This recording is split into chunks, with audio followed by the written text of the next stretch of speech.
પ્રણામ એ શિસ્ત છે, પ્રણામ એ શીતળતા છે, પ્રણામ પ્રેમ છે, પ્રણામ આદર શીખવે છે, સારા વિચારો પ્રણામથી જ આવે છે, પ્રણામ નમવું શીખવે છે, પ્રણામ ક્રોધ દૂર કરે છે, પ્રણામ આંસુ ધોઈ નાખે છે અને પ્રણામ અહંકારનો નાશ કરે છે.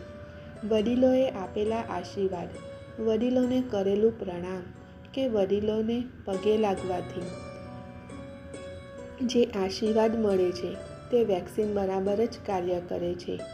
તેને કોઈ વાયરસ કે હથિયાર પણ ભેદી શકતું નથી. વડીલોને, મોટાઓને પગે લાગવાથી આપણા જીવનમાં ખરેખર શું થાય છે અને તેનો સવાલનો જવાબ શ્રી કૃષ્ણ લીલામાંથી જ મેળવવાનો પ્રયત્ન કરીએ. મહાભારતનું યુદ્ધ ચાલી રહ્યું હતું. એક દિવસ દુર્યોધનના કટાક્ષથી દુઃખી થઈને ભીષ્મ પિતામહે જાહેરાત કરી કે હું કાલે પાંડવોને મારી નાખીશ. તેની જાહેરાતની જાણ થતાં જ પાંડવોની છાવણીમાં બેચેની વધી ગઈ. દરેક વ્યક્તિ ભીષ્મ પિતામહની ક્ષમતાને વિશે જાણતા જ હતા.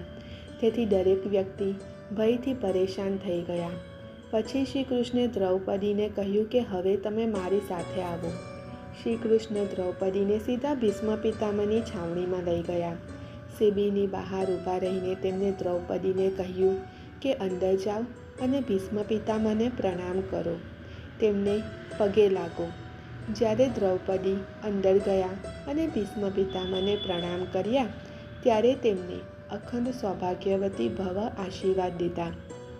પછી તો તેને દ્રૌપદીને પૂછ્યું કે વત્સ, તમે આટલી રાત્રે અહીં એકલા કેવી રીતે આવ્યા?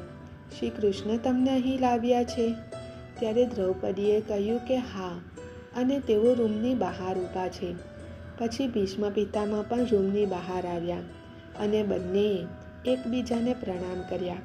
ભીષ્મ પિતામહે કહ્યું, મારા એક શબ્દને મારા બીજા શબ્દથી કાપવાનું કામ આ લીલા ફક્ત શ્રી કૃષ્ણ જ કરી શકે છે.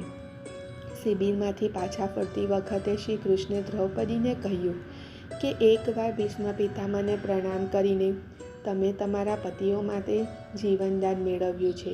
જો તમે દરરોજ ભીષ્મ પિતામહ, ધૃતરાષ્ટ્ર, દ્રોણાચાર્ય વગેરેને કાયમ પ્રણામ કરતા હોત તો આટલી બધી મુશ્કેલીઓ આવી જ ના હોત અને દુર્યોધન, દુશાસન વગેરેની પત્નીઓ પણ પાંડવોને કાયમ પ્રણામ કરતા હોત તો કદાચ આ મહાભારતનું યુદ્ધ સર્જ્યું જ ના હોત.